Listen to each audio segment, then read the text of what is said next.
X88 Pro и X3 на канале Технозон. Поехали, ребят!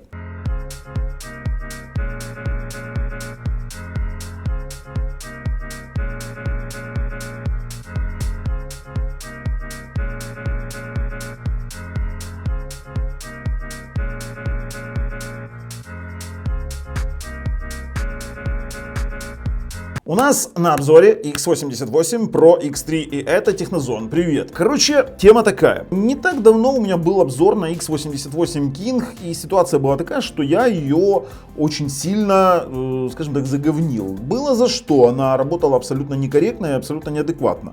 Но прошло время, выпустили прошивки и родную, и плюс еще появилась прошивка от SESVLAD. И вот у меня получается ситуация, что с X88 Pro такая же ситуация.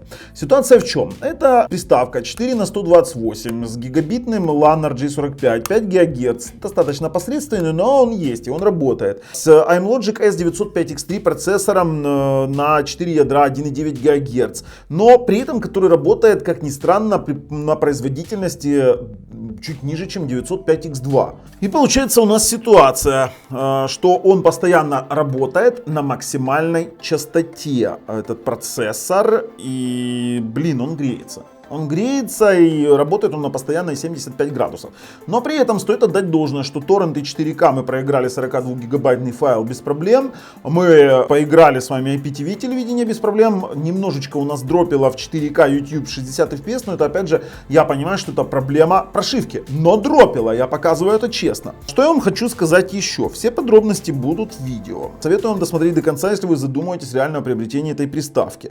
Ссылки на данный образец, вернее на данные приставки лежат в описании под видео, вы сможете зайти ознакомиться с ценами. Это мега бюджет на 905X3 и стоит она действительно очень дешево. То есть тут нужно рассматривать компромисс между iMlogic процессором и дешевизной, и качеством исполнения, и поддержкой.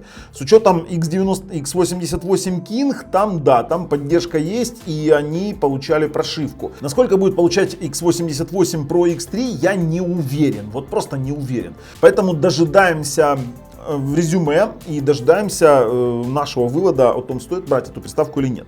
Есть права root, автофреймрейт работает, но это уже такое дело. Перед тем, как перейти, хочу вас попросить нажать подписаться, колокольчик, чтобы не пропустить наши дальнейшие видео и обзоры.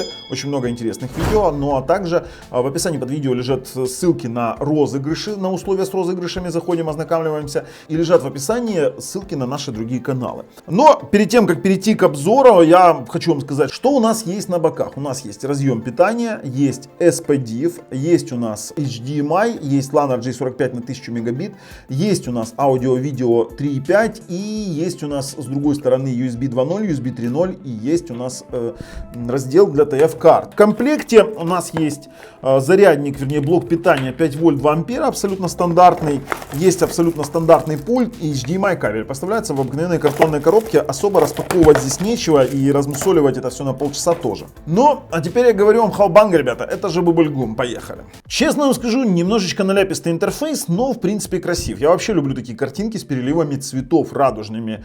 На главном меню у нас есть с вами функция очистки памяти, достаточно полезная штука. Вы можете добавить, кстати, перед тем как добавить у нас там какой-то избранный, у нас есть строка уведомлений с MAC-адресом, с загрузкой памятью и частотой экрана. Еще какие-то штучки, которые индицируют что-то, не знаю, посмотрим, можно ли его закрыть или нет.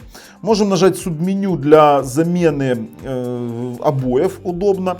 И можем добавить на панель избранного какие-то дополнительные значки. Это тоже удобно. Кстати, добавляем AFRD. И сразу могу сказать, что здесь есть root и автофреймрейт работает. Вот мы можем в настройках включить автоматический подбор частоты. Мы видим, что у нас демон включен. Если у нас нет root, то у нас здесь будут просто цветные тестовые полосы и будет написано, что не включен. Он абсолютно правильный root и правильно работает.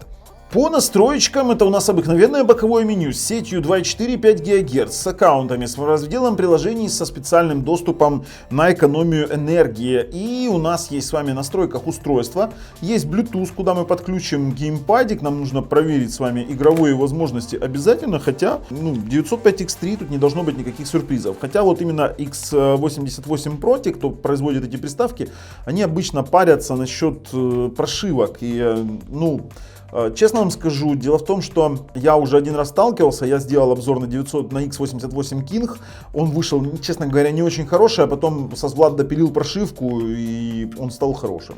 И здесь я боюсь, что будет та же самая ситуация, поэтому сказать, что он не хороший, я не смогу. Он действительно неплох в плане как обыкновенные приставки для медиаконтента. Поехали дальше рассматривать. Геймпад мы с вами добавили.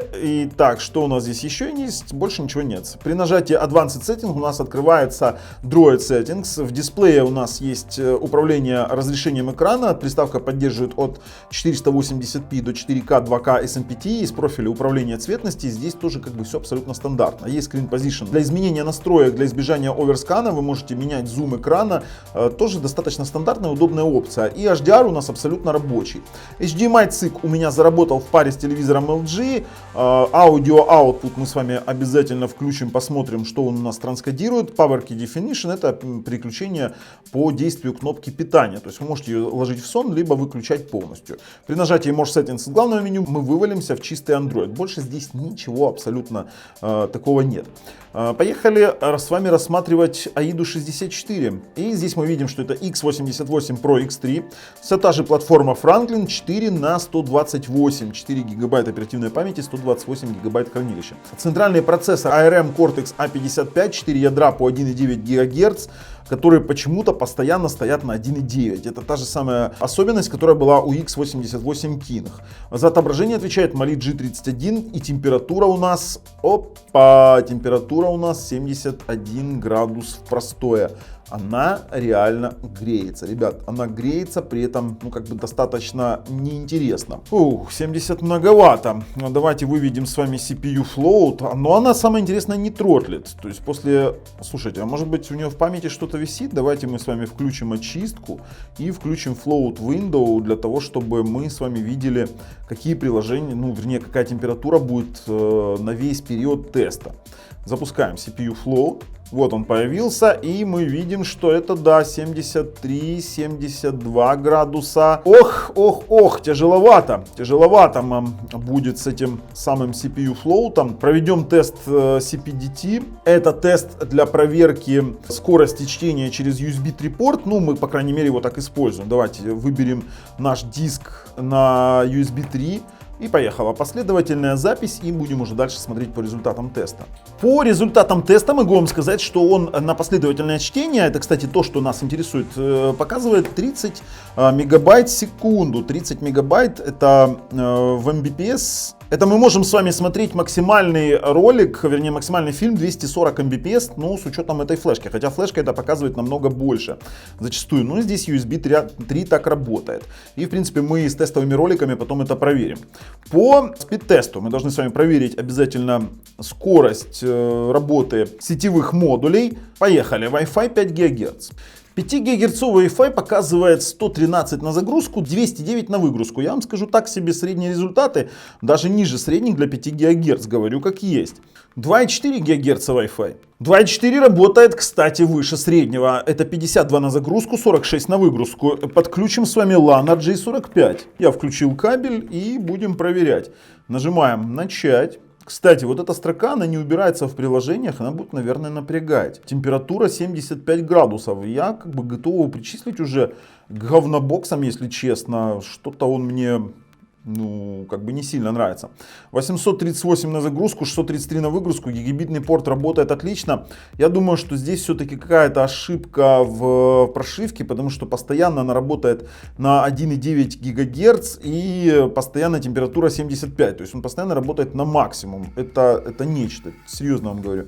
Итак, по результатам тротлинг-теста. В 15-минутном тротлинг-тесте мы видим, что приставка практически не тротлила. Был какой-то артефакт один, достаточно странное поведение графика, но это абсолютная норма. То есть CPU тротлила до 93% его максимальной производительности.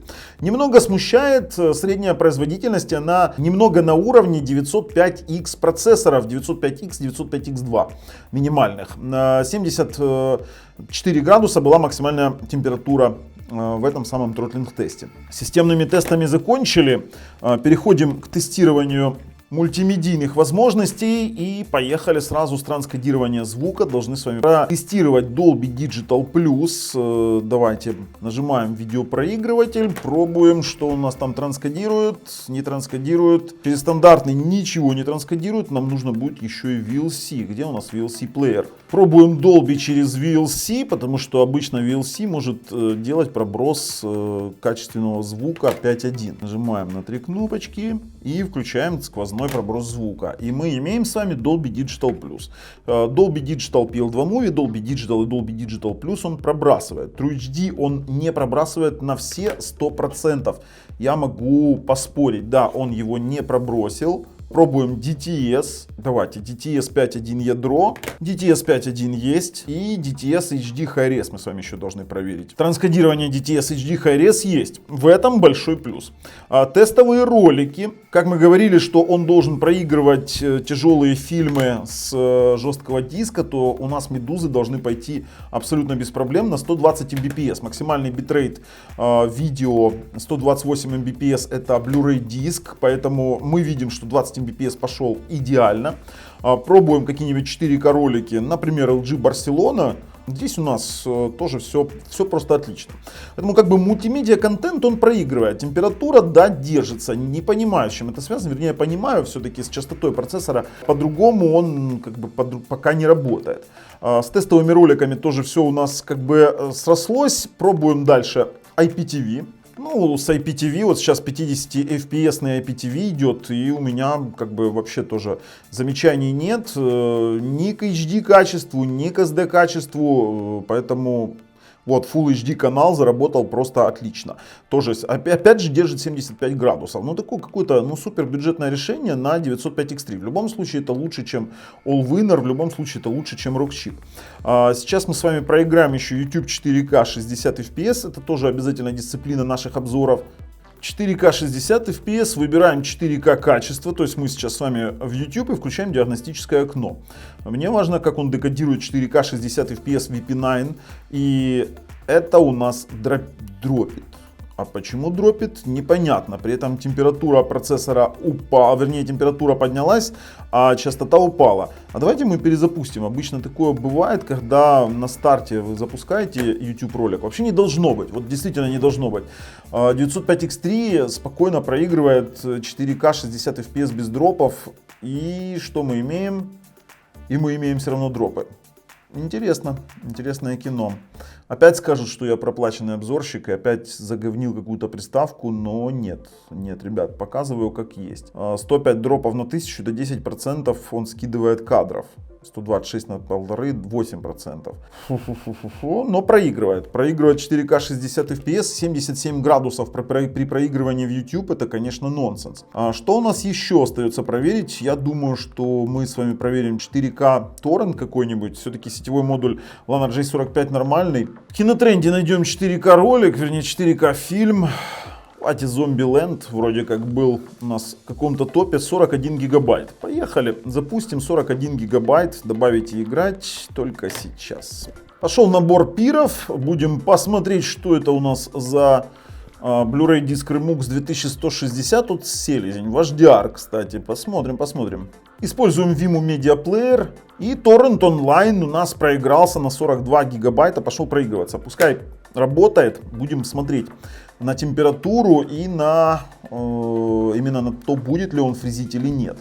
По крайней мере, стартовал он очень даже удачно. Самое интересное, на базовых настройках Tor-серва. Что ж, вернемся через пару минут. А вот в отличие от YouTube 4К, здесь ничего не фризит, не дропает. При этом еще и воспроизводит отлично. Кстати, температура даже пониже, чем в YouTube 4К 60 FPS. Не знаю почему. Но торрент на 42 гигабайта воспроизводится просто отлично. Давайте посмотрим, что да, вот он HDR 41,5. Ребят, с мультимедиа я закончил. В принципе, мне по мультимедиа тестировать нечего. По игровым возможностям давайте посмотрим в 3D Mark, насколько на нем можно играть и нужно ли играть. Все-таки здесь стоит Mali G31, и в Android TV игры можно даже немножечко поиграть. Немножко напрягает вот это вот верхняя штука, вот эта вот строка состояния, которую никак не убрать. iStorm Unlimited набрал 8384 балла, в среднем это ниже, чем даже у 905X2 процессора. И iStorm Extreme набрал 5007 баллов, это в среднем как 905X2 процессор, ниже среднего на самом деле, ниже среднего показателя. Но поиграть мы все-таки с вами попробуем, насколько у нас здесь заведутся стриминговые сервисы типа GeForce Now, и плюс еще и в танчике загоняем немножко. В стандартном мы сыграем, наверное, в Лару Крофт. Все-таки самая быстро загружаемая игра, которая у меня есть. Поэтому мы, в принципе, в нее и поиграем. Tomb Raider. Стартуем. Ну, что самое интересное, GeForce Now у нас запустился. В частности, мы играем в Tomb Raider. И у меня с этим проблем нет. Хотя нет, выбрасывает. Давайте попробуем возобновить. Почему меня выбросило вообще? Не должно быть такого. Я так понимаю, что, скорее всего, все-таки прошивка играет свою роль на вот такие вот стриминговые игры. Я боюсь даже танки запускать, если честно. Продолжим нашу игру. Ну, вот эта вот ситуация с обновлением прошивок x88, они все-таки их обновляют. Со временем обновляют, и они учатся. Я не знаю даже, насколько можно или нельзя дать им шанс, но пока я, наверное, буду делать выводы такие, какие буду делать. Советую вам, так, прыгаем. Советую вам дождаться этих самых выводов и досмотреть видос до конца. Пока что мы играем, и играем, в принципе, неплохо. Давай, вверх, поползла. Ползем на бочок. Так, перепрыгнуть. Воу, повисли. Не знаю, не играли в GeForce Now, нет, на приставках, а у меня есть даже видосик, как можно играть вполне официально в такие игры даже на самых слабых смарт-ТВ боксах. Все-таки это все поддерживается. Выходим. С GeForce Now, в принципе, мне все понятно. Осталось нам с вами еще зашпилить World of Tanks, и, в принципе, картина уже будет ясна. Оу, вот мы уже в самих танках. Я вам скажу так, 24 FPS, а сейчас 25.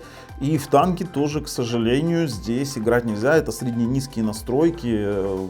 Он греется и тротлит. Потому что картинка, как вы видите, она такая дерганая. То есть вы можете посмотреть на дуло. Плавности хода как такового нет. При приближении 24 до 30 FPS, не больше. Очень странно. Все-таки 23 FPS. Нет. Играть мы точно здесь не будем. Возможно, мы вернемся к этой приставке, когда поправят прошивку. Но пока что мы имеем, что имеем, и показываю, как есть. Переходим, резюмируем наше видео. Насчет выводов, двоякое мнение в том плане, что да, это мега бюджет, но это iMlogic S905X3. Допилить охлаждение будет работать намного лучше, чем есть сейчас. Если вы готовы пилить охлаждение на 905X3, то, покупаем. Но канал Технозон не рекомендует приобретать x88 Pro X3. И это наше однозначное и безапелляционное мнение. Но если вам нравится то, что мы делаем, ставим пальцы вверх. Если нет, пальцы вниз. Обязательно подписываемся. С вами был Bubble и x88 Pro X3 на канале Технозон. Пока, ребят.